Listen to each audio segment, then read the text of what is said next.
À toutes et à tous, bonjour, ravi de vous retrouver pour une nouvelle édition du débat en ce mercredi 20 août 2025. L'édition d'aujourd'hui se penche sur l'escalade, la récente, toute récente escalade des tensions entre la France et l'Algérie qui révèle, selon beaucoup de commentateurs, une stratégie française de confrontation qui, loin d'apaiser les relations, semble creuser un fossé profond entre les deux pays. On va s'intéresser à ce sujet après un petit reportage. Restez avec nous. Les médias algériens accusent Paris d'utiliser l'Institut français d'Algérie comme un relais d'espionnage et de se constituer une juteuse rentabilité en donnant des cours de français et en faisant passer des examens scolaires. Accusé d'utiliser l'Institut français d'Algérie comme couverture à des activités de renseignement, la France fait l'objet d'une vague de dénonciations médiatiques en Algérie. Plusieurs journaux algériens pointent du doigt un système d'influence politique, économique et diplomatique masqué sous des initiatives culturelles. L'Institut français d'Algérie, censé promouvoir la langue et la culture française, est aujourd'hui au centre d'une controverse majeure.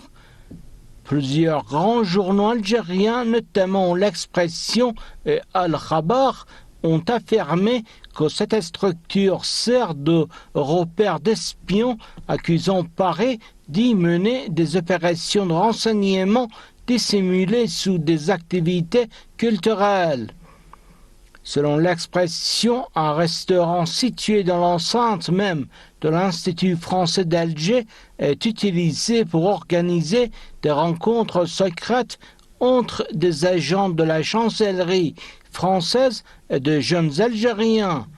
Ces derniers seraient souvent choisis pour leur naïveté et leur vulnérabilité. Ces réunions auraient pour but de collecter des informations personnelles, établir des profils psychologiques et recruter des relais locaux pour servir les intérêts français. Les tarifs élevés du restaurant sont perçus comme un moyen d'exclure les visiteurs ordinaires, garantissant la confidentialité de ces échanges. Voilà pour le reportage. Retour au plateau. Pour en parler, j'ai le grand plaisir d'accueillir Mohsen Abdelmomen depuis Bruxelles qui est avec nous. Bonjour. Bonjour madame, bonjour à vos téléspectateurs. Merci monsieur d'avoir répondu présent à ce débat. Notre deuxième invité, il s'agit de Bernard Cornu, spécialiste français du Moyen-Orient. Ravi de vous retrouver. Merci une fois de plus d'avoir accepté cette invitation. Bonjour à toutes et à tous. Alors, on va tout de suite commencer le débat. S'il vous plaît, avec vous, monsieur Mohsen Abdelmomen. Alors, s'agissant de cette récente escalade, Jean-Luc Mélenchon a déclaré que en fait, il a dénoncé, je cite, une agressivité qui ravive les blessures historiques et menace la fraternité entre les peuples. L'Algérie menace également de son tour de porter cette escalade devant l'ONU. Dites-nous, s'il vous plaît, comment réagissez-vous et qu'est-ce qui se passe en ce qui concerne cette récente escalade? D'abord, bonjour et je tiens d'abord à vous remercier pour m'avoir invité. Et puis, je tiens à rendre un hommage vibrant. C'est aujourd'hui le 20 août. C'est une date importante en Algérie parce que c'est la journée du Moudjahed et la journée de commémorant l'offensive du Nord-Constantinois et puis le congrès de la Soumam, qui sont des dates importantes dans la délocalisation, la guerre de libération nationale, où l'Algérie, où le peuple algérien a brisé les reins du colonialisme français. S'agissant du rôle trouble de l'Institut français, on peut parler sans conteste du rôle trouble.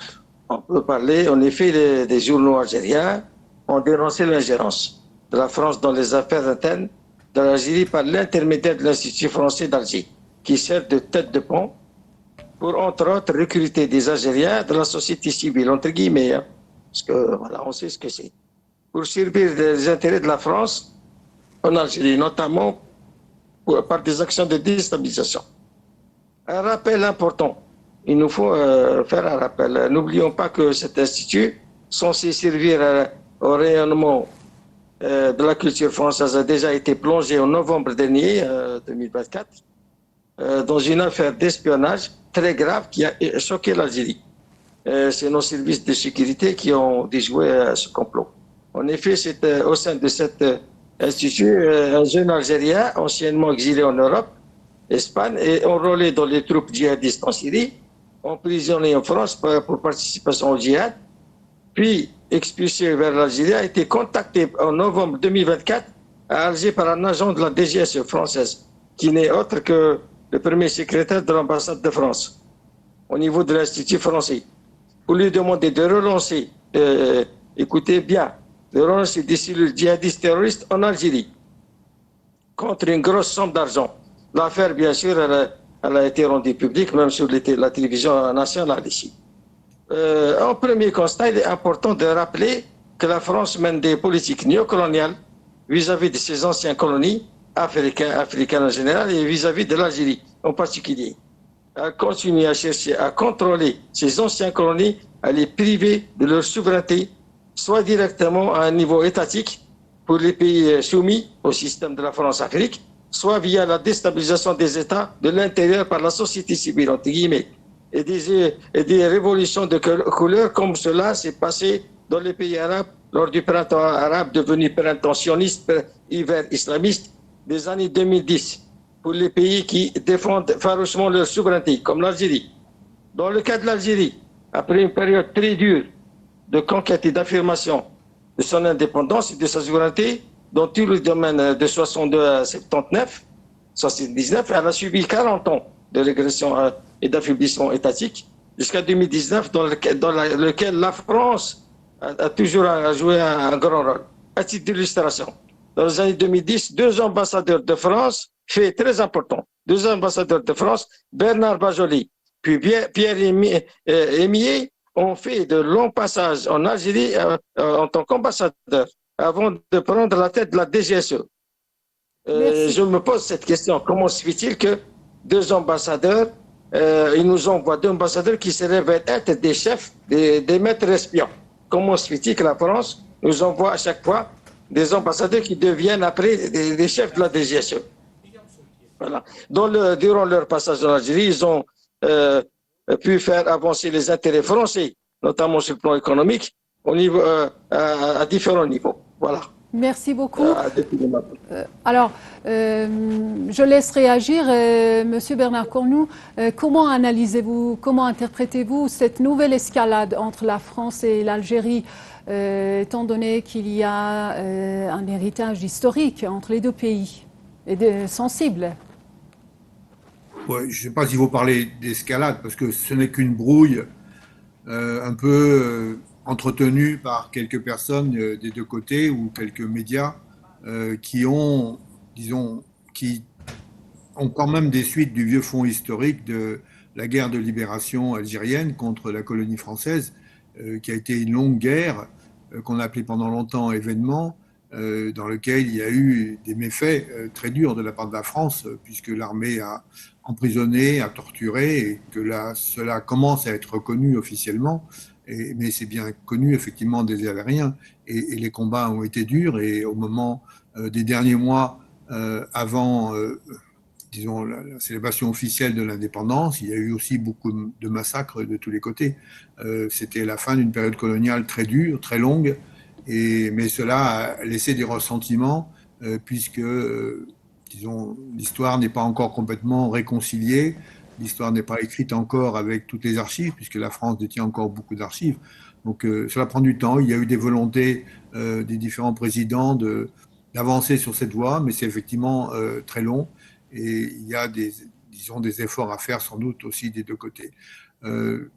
sur le fait que deux anciens ambassadeurs ont été aussitôt après chefs des services secrets pour l'extérieur, la DGSE français, ou coordinateur, M. Bajonnet, du renseignement national au moment auprès du président Hollande. D'une part, c'est une explication très pratique, c'est ces deux ambassadeurs arabophones qui avaient une bonne pratique de l'arabe. Je les ai connus tous les deux, d'ailleurs, ailleurs qu'en Algérie. Et vu, disons, l'expansion du terrorisme dans le monde arabe et musulman, qui est à la fois due à des vieilles pratiques américano-séoudiennes des années 1979, au moment où la Russie, où un gouvernement pro-russe était en Afghanistan. C'est eux qui ont commencé à financer le terrorisme avec des mercenaires largement payés venant et assez ignorants en fait de comment on les manipulait. Ils étaient envoyés d'Arabie Saoudite vers les pays arabes. Et ensuite, dans les années 90, il y a eu aussi beaucoup de financements étranges, soit de pays arabes riches, soit des manœuvres aussi par les services secrets israéliens qui disposent de beaucoup d'agents de renseignement actifs qui sont originaires des pays arabes, ont une pratique de l'arabe, soit l'arabe yéménite, l'arabe syrien, l'arabe irakien, et aussi d'ailleurs de l'Iran, comme on a pu le constater récemment. Et donc, il est difficile de décerner d'où viennent les financements des terroristes tant qu'on n'a pas une liberté totale d'enquête sur les financements de ces gens-là et assez de personnes saisissent prisonnières pour les interroger sur la façon dont ils ont été recrutés. Donc, tout ceci est trouble, tout ceci doit se lier à l'histoire des 50 ou même 70 dernières années à partir de la création de l'État d'Israël et qui a été suivi aussitôt des manœuvres du Mossad pour faire partir beaucoup de juifs des pays arabes, et beaucoup de ces juifs ont été récupérés pour mettre le trouble dans les pays arabes, susciter des rébellions. Donc ceci est grave, à mon avis beaucoup plus grave que les quelques brouilles ou quelques, disons, manœuvres pas très honnêtes qui ont été menées par la France. C'est connu que dans les consulats de France, dans les instituts français, il y a souvent des espions qui sont placés parce qu'il faut bien leur trouver un emploi. Mais c'est une pratique qui est non seulement celle de la France, mais celle de tous les autres grands pays qui ont des services de renseignement. Je pense qu'il est dommage que notre ministre de l'Intérieur ait pris d'initiatives un peu malheureuses. Il est dommage que les politiques d'immigration soient plus définies par le ministère de l'Intérieur français que par les ministres des Affaires étrangères chez nous. Et il est surtout très dommage que tant d'Algériens qui ont une vie tout à fait normale, qui ont de la famille, des amis des deux côtés, aient tant de difficultés pour obtenir des visas, leur visa pour avoir quelques séjours, quelques semaines, quelques jours parfois en France. Donc, encore moi-même récemment, j'ai parlé à des amis algériens qui ont de la famille, des sœurs ou des frères des deux côtés, et ils se plaignent des difficultés pour avoir ça, alors qu'ils ont chacun un travail de côté, qu'ils n'ont pas l'intention de changer de pays de résidence. Ils sont bien intégrés ici et là. Et les examens de français sont difficiles, donc c'est un peu normal que l'Institut français fasse des cours. Comme le personnel expatrié est relativement bien payé, ces cours sont un peu chers, c'est dommage. Il devrait y avoir aussi une concurrence d'autres cours ailleurs pour qu'effectivement ceux qui veulent apprendre des langues étrangères, que ce soit les Français qui veulent apprendre l'arabe ou les Algériens qui veulent apprendre ou perfectionner leur français ou l'anglais, puissent le faire beaucoup plus facilement. Il y a un livre récent à parler de la France, terre d'accueil, c'est-à-dire toutes les difficultés qui sont entre nous pour avoir des visas. Effectivement, l'Algérie pratique la réciprocité. Il n'est pas toujours facile d'avoir un visa pour aller en Algérie. L'Algérie n'a pas favorisé le tourisme.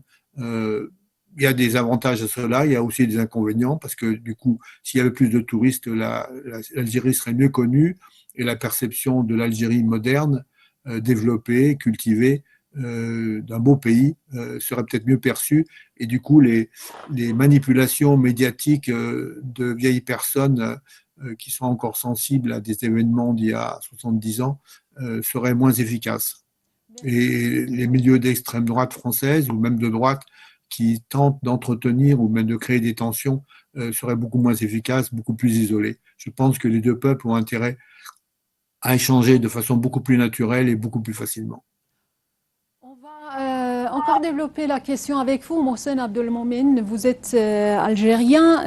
Cette crise, pour beaucoup de commentateurs, illustre l'urgence d'une remise en question de la politique française qui doit privilégier le dialogue et la coopération plutôt que les provocations stériles. Qu'en pensez-vous? Je suis d'accord avec vous, je ne suis pas d'accord avec votre intervenant sur un point ou deux. Bah, cette histoire d'alimenter des deux côtés, non. C'est la France qui nous attaque tous les jours avec son ministre, son Tartuffe, à savoir Retailleau, le ministre de l'Intérieur, et les autres intermittents du spectacle. Avec l'arrivée du président Tebboune en 2019, qui tient une ligne plus souverainiste, la France cherche à nouveau à compenser son affaiblissement dans la relation interétatique, avec une crise ouverte depuis 2024, par l'infiltration du tissu social algérien afin de contourner, d'affaiblir et finalement de déstabiliser les institutions étatiques algériennes. C'est la France qui veut déstabiliser notre État, c'est pas l'inverse. Et des organismes comme l'Institut français d'Algérie sont en pointe dans ce dispositif et cet effort d'infiltration profonde de la société civile sous couvert d'activités culturelles innocentes. À ce titre, et c'est très important, il est intéressant de consulter le rapport Petit, parlementaire français, d'octobre 2023, en préparatif de la loi de finances française en 2024. En effet, le député Petit développe l'approche française vis-à-vis de l'Algérie dans un chapitre intitulé L'action culturelle et la coopération en Algérie.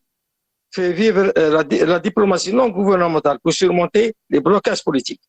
Le rapport fait le constat d'un blocage complet des coopérations institutionnelles, c'est-à-dire des programmes de coopération interétatiques dont la partie algérienne porterait l'entière responsabilité, toujours d'après M.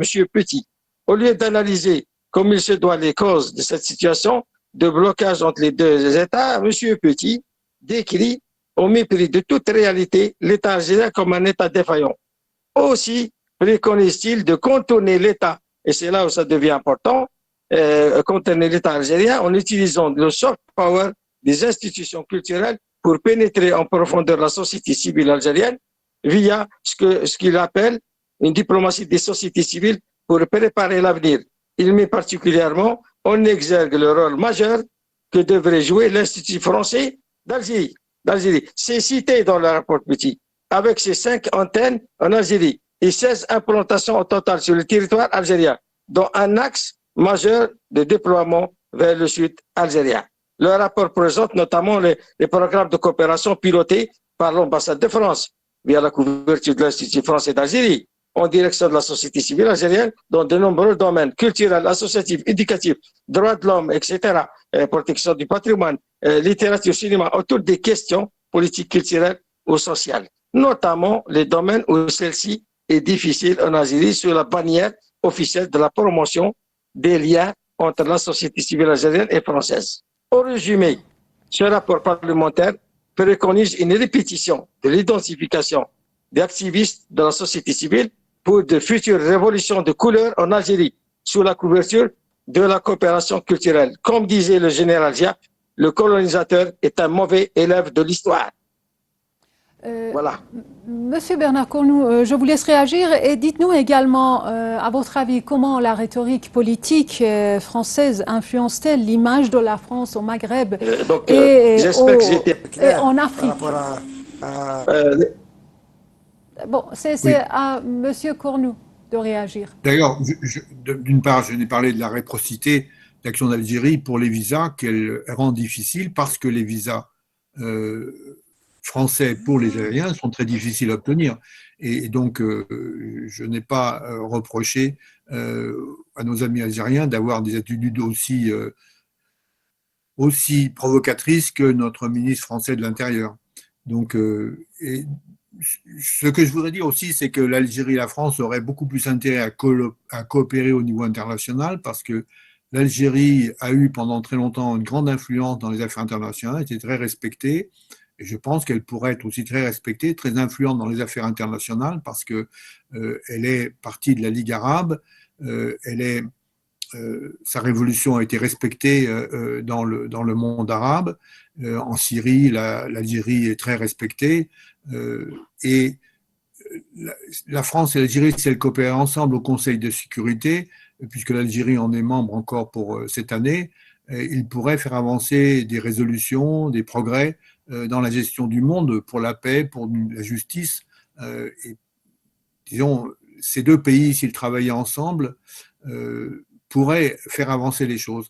Et je pense effectivement que ces brouilles lancées par des ministres qui n'ont aucune autorité en fait dans les affaires étrangères sont dommageables dans l'intérêt des deux pays pour affaiblir, disons, amoindrir leur capacité de jouer dans les affaires du monde pour un monde plus juste, pour un monde moins violent, pour faire cesser des guerres et pour des paix justes, notamment au Proche-Orient, où c'est particulièrement dommageable que ces deux pays ne puissent pas agir beaucoup plus de concert comme ils pourraient le faire.